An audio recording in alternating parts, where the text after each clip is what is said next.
안녕하세요. 잘돼갑TV의 명품 PD 한PD입니다. 자, 우리의 가장 큰 문제는 저출산 고령화라고 그래요. 우리 국민이 의식하고 인식하고 있는 문제 중에 가장 큰 문제는 저출산 고령화. 교육에 관한 문제도 세 번째, 부동산에 관한 문제도 5위 안에 들고 그런 문제.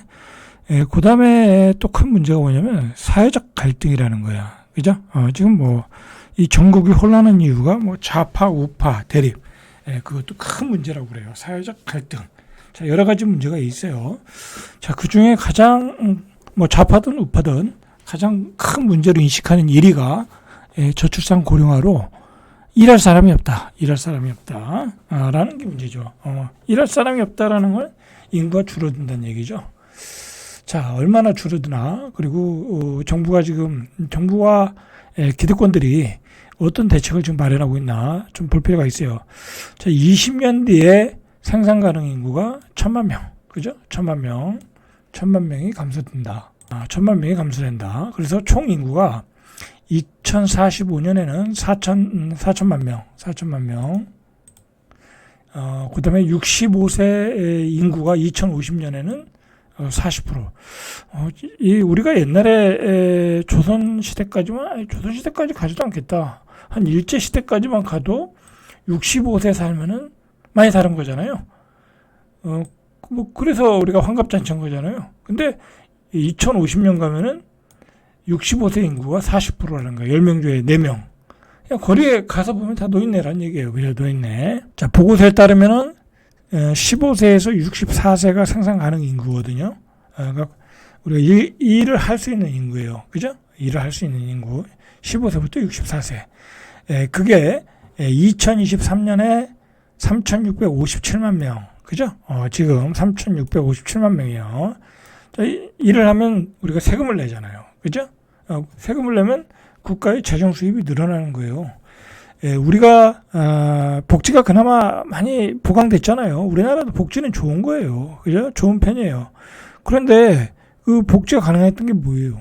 다 이렇게 엄청난 인구 폭등에 따라서 엄청난 인구가 세금을 냈기 때문에 가능한 거예요. 그죠? 2044년에는 2,700만 명으로 줄어든다는 거야. 그러니까 한 20년 뒤에는 한 1,000만 명 정도가 날아가는 거야. 세금 낼 사람이 1,000만 명 정도가 날아간다. 그러면 공무원도 줄어들어야 되겠죠? 그죠? 공공기관도 줄어들어야 되겠죠? 복지도 다 줄어들겠죠? 그죠? 자, 문제는 뭐냐면, 그런 건 당연한 거고, 일할 사람이 없다라는 거예요. 일할 사람이. 우리는, 저가 노동력을 이용해서, 공장을 돌려서, 수출하는 제품을 만드는 나라잖아요. 그죠? 반도체도 그래요, 사실. 반도체 공장도, 일하시는 분들 많잖아요. 그죠? 그 다음에 조선은 말할 것도 없고. 그죠? 자, 대부분이 제조업이란 말이야. 공장 자동화가 된 것도 아니고. 자, 총 인구는 2023년에 5,171만 명에서 2065년에는 한 30만 정도 빠지는 4천만. 그죠? 1,000만 명이 날아가는 거예요. 그죠? 1,000만 명이. 사실 우리 인구가 증가한 거에 비해서는 1,000만 명 정도는 날아가도 상관은 없어요. 사실. 그런데 이제 줄어드는 과정에서 충격이 오니까 문제가 되는 거죠. 그래서 대재앙이 시작된다라는 거예요. 대재앙이 시작된다. 한 1,000만 명 정도가 줄어들면 대재앙이 시작되겠죠. 그래서 20년 뒤에는 인구 악몽이 될 수 있다. 이런 보고서가 나오고 있는 거예요.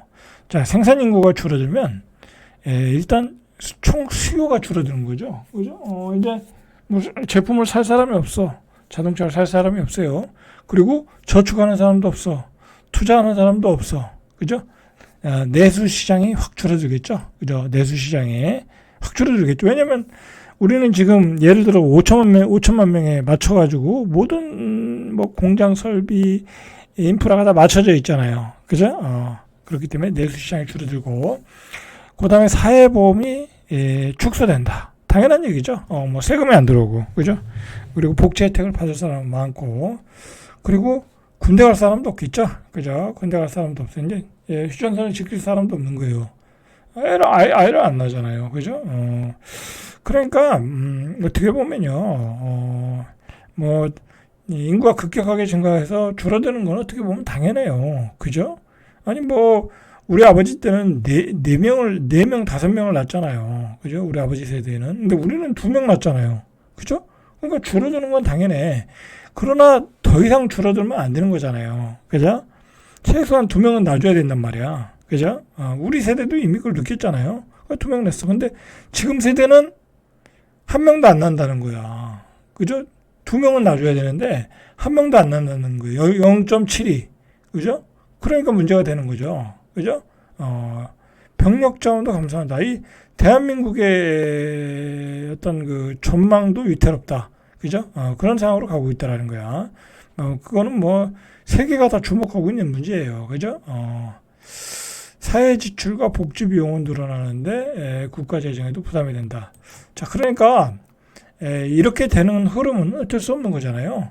그러면 그걸 대비하면 되는 거잖아요. 그죠? 대비해서 정치인들이 대책을 세우고, 그죠? 그 다음에 교육 시스템 바꾸고, 그죠? 주택 정책 바꾸고, 그죠? 젊은이들을 위한 정책 바꾸고, 그러면 되는데, 그런 정책이 전혀 안 이루어지고 있죠? 우리 여야의 상황을 보면, 거의 이제 파국이죠. 그죠? 여러분들, 정신 차려야 돼, 우리. 이 내부적인 문제가 이렇게 자꾸 커지면요. 그건 나라가 망하는 거예요. 그죠? 모든 나라의, 망한 나라의 공통점은 내부 분열부터 오는 거예요. 내부 분열. 그죠? 그러니까 내부 분열을 획책하는 사람들은 다 걷어내야 돼. 걷어내야 돼. 그죠? 자, 큰 문제예요. 지금 나라는 풍전등화의 위기에 있는데 저러고 있더라. 자, 한번 보시죠. 지금 우리나라의 중위 연령, 딱 중간 연령이 2023년도에 45.5, 46세. 근데 2031년 가니까 50세야. 그죠?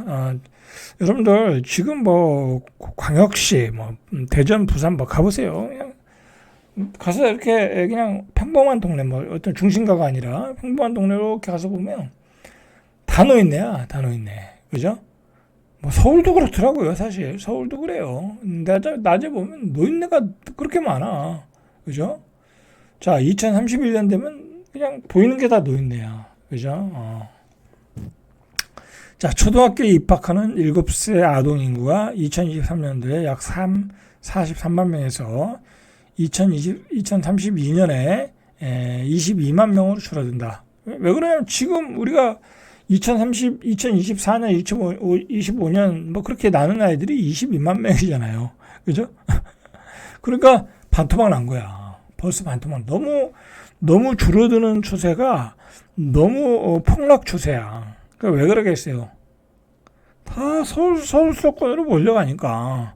근데 그 서울 수도권의 집값은 너무 비싸고, 그리고 우리나라는 이 비교 문화가 굉장히 강해요. 그죠? 내가 쟤보다 저 정도 못 살 바에는 그냥 혼자 살랜다. 이제 그렇게 되는 거예요. 쟤는 서울에 좋은 집에 사는데 나는 이 빌라 전세에 살고, 그죠? 그래, 결혼 안 해. 그죠? 그렇게 되는 거야. 그리고 이건 대기업 안 들어가면 애들이 취업도 안 해. 그죠? 대기업에 들어가면 취업도 안 해. 연봉이 한 2천만 원 차이 난다. 아니, 자기 수준에 맞춰가는 거지. 그죠? 대기업 들어갈 애들은 대기업 들어가서 일한다는 게 쉬운 게 아니에요. 그죠? 쉬운 게 아니다. 대기업이 돈을 많이 주는 대신 얼마나 이 고농도의 이 생산성을 원하겠어요. 이 쉽지 않아요. 그럼 중소기업 가서 하면 되지. 근데 꼭 그렇게 해서 나는 안 간다는 거야. 그런 문화. 그죠? 그리고 사무직 아니면 안 가고. 그죠? 요즘은 좀 바뀌었어요. 요즘은 블루칼라를 선호하는 경우도 많아요. 그리고 실질적으로 블루칼라로 들어가서 기술을 배운 애들이 돈을 더 벌어요. 그죠? 야근 애들은 벌써 다 그쪽으로 갔어요. 그죠? 모르는 애들만 그렇게 우왕좌왕 방황하고 있는 거지. 실제로는 요즘 블루칼라가 인기가 있어요. 그리고 평생 먹고 사는 블루칼라는 조금 힘들긴 하지만 힘든 일도 있고 조금 덜 힘든 일도 있어. 그죠? 관리 감독하면 직접 이러는 거 아니니까 힘들진 않지. 근데 그런 일들은 자꾸 노하우가 쌓여요. 일하면 일할수록. 그럼 나이가 들면 들수록 일이 더 많아져. 그죠? 진짜 전문가가 되는 거예요. 그러나 대기업 가서 내가 일을 하면 할수록 어떻게 돼요?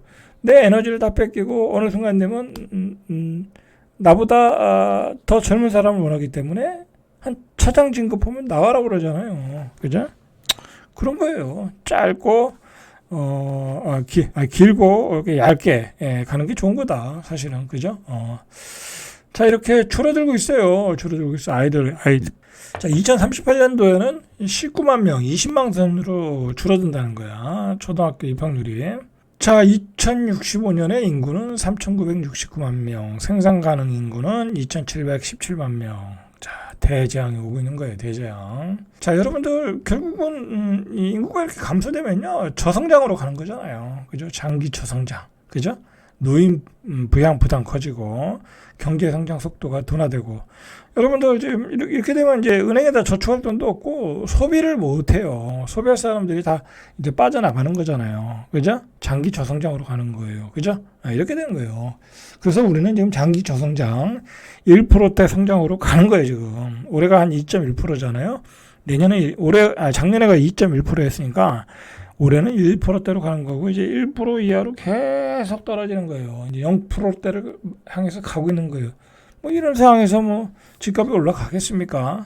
무리하게 집 사면 다 평생 빚만 갚다가 고생만 하다가 그러다가 한 30대 40대 초중반 되면 회사에서 잘리고 그죠? 그렇게 되는 거예요. 그죠? 그럼 비극이 기다리는 거야. 자 그러니까 살 길을 잘 찾으셔야 되겠죠. 살 길을 잘 찾아야 된다. 우리나라의 그 노동 생산성이 그렇게 좋지 않아요. 그죠? OECD 37개국 중 29위라는 거야. 노동 생산성이 안 좋아요. 그죠? 안 좋다는 얘기는 뭐예요?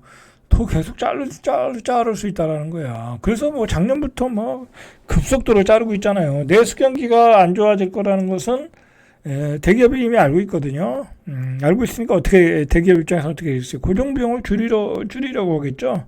뭐 그래서 대표적으로 막 그 희망퇴직 많이 받은 데가 뭐예요? 금융업계잖아요. 실질적으로 AI 시스템을 적극적으로 도입할 수 있는 것도 금융 시스템이고, 그죠? 그러면서 노동 생산성을 높이려고 이 기업들은 준비하고 있고 그 과정에서 사람들은 희망퇴직을 당할 수밖에 없다라는 거죠. 그죠? 자, 그런 쪽으로 가고 있기 때문에